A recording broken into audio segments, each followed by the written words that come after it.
biomedical papers. The engineers like it because it's the transformation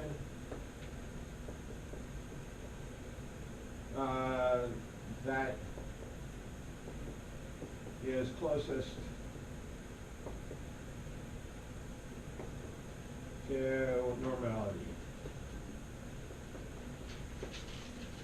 So when you learn about transformations in some class or other, the common transformations are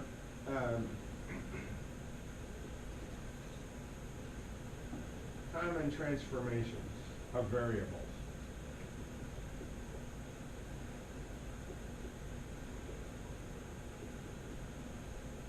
The log is obviously the most common. The square root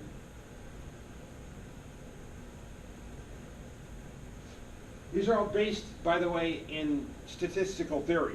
There's a reason why the log transformation makes multiplicative error into additive error, and that's why it works a lot. The square root transformation, if your variable has something called a Poisson distribution, then we can prove that the optimal transformation is a square root transformation. So square root it brings things down in size, but not as much as the log, so it's sort of halfway in between. Sometimes there's the reciprocal transformation. Reciprocal. That's 1 over x. It only makes sense if the variable is the ratio of two things. I probably mentioned this before because typically I talk about miles per gallon and gallons per mile. The European versus the US measure of fuel efficiency. We use miles per gallon. The liters per kilometer is what the Europeans use.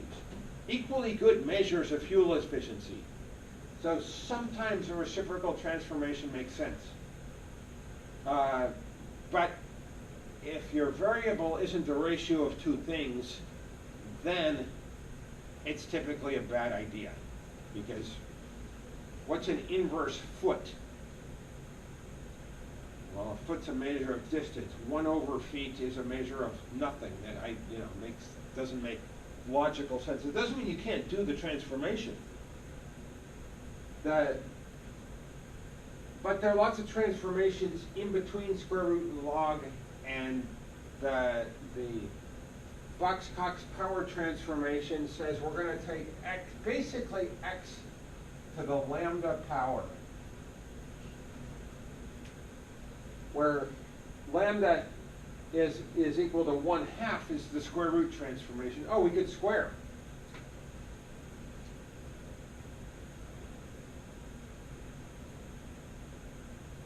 Sometimes squaring a variable, making it bigger in general if it's more than one, is useful in making the variable look more like a normal distribution. So almost all of those are x to some power lambda. This lambda equals 2 is the square, lambda equals 1/2 is the square root. The log is confusing. The log actually has lambda converging to 0, and so as lambda gets close to 0, then it's a log transformation. So what the Box-Cox transformation does is it selects the transformation that makes the data most look like a normal distribution. And if you don't care what the transformation is, then the Box-Cox transformation can be a good choice. So it's going to say something like you should use lambda equals 0.123417 or something like that, which is a completely weird transformation. See if I can do it.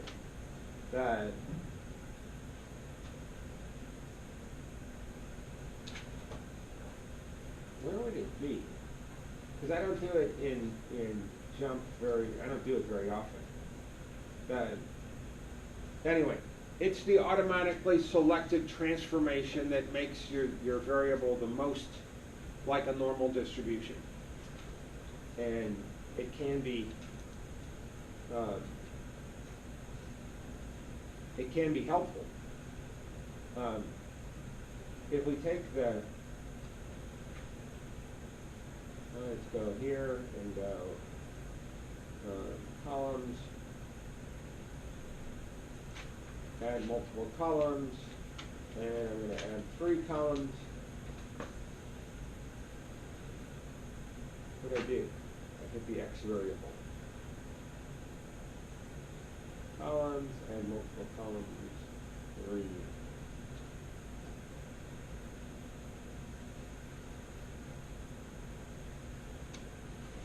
This variable, I want it to be the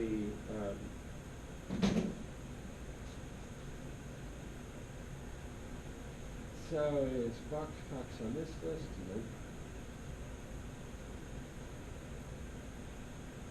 I want this variable to be the log of ti.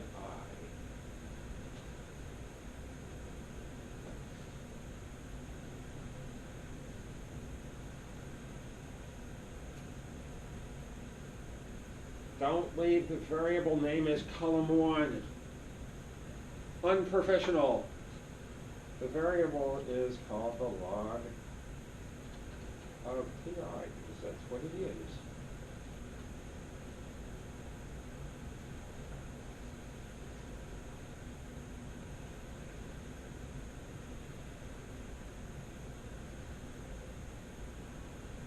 So the one that was an outlier is not so much of an outlier right now.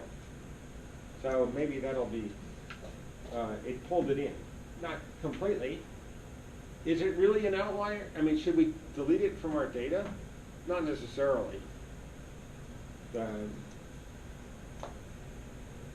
We have precious little data. Deleting observations just because they're outliers is not necessarily a good idea.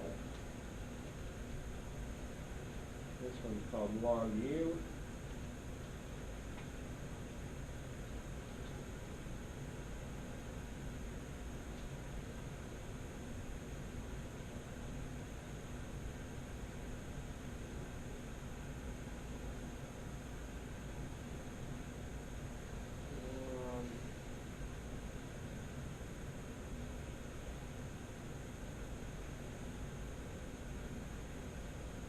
And the last one is supposed to be log v.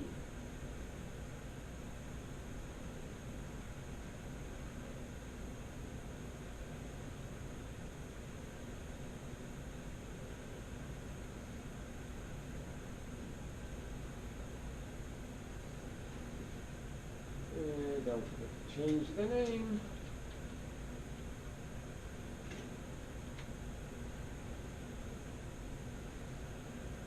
Now, the question is, can I classify better using the logged variables?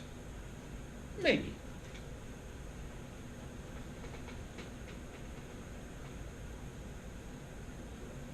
Multivariate, discriminant,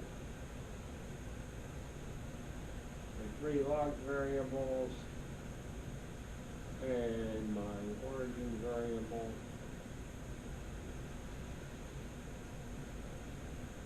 Maybe I should complain to my jump friends. That doesn't look better in the plot right there, right?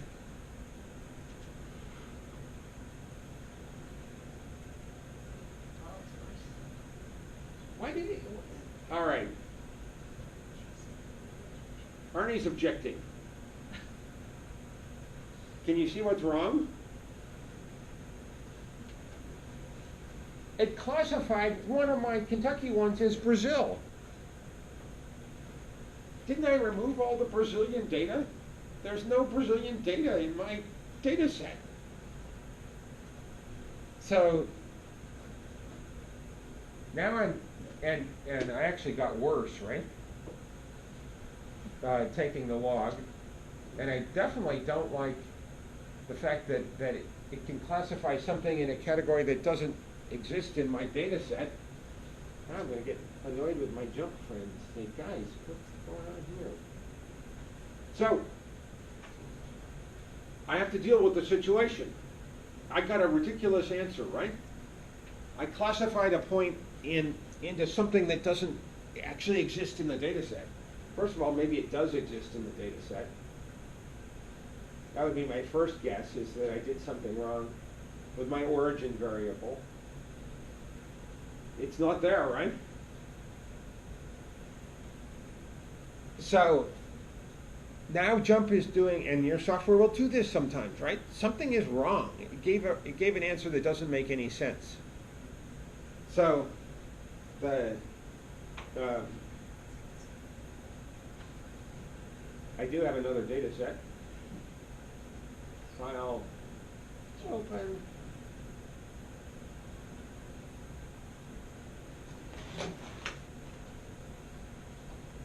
This one, they're really gone, right? Actually, I don't want to do this one either because I spent effort. Let's do it this way.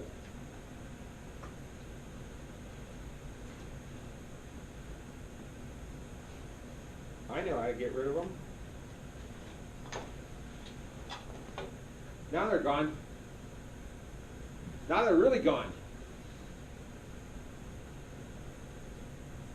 File save as. So I don't lose them permanently.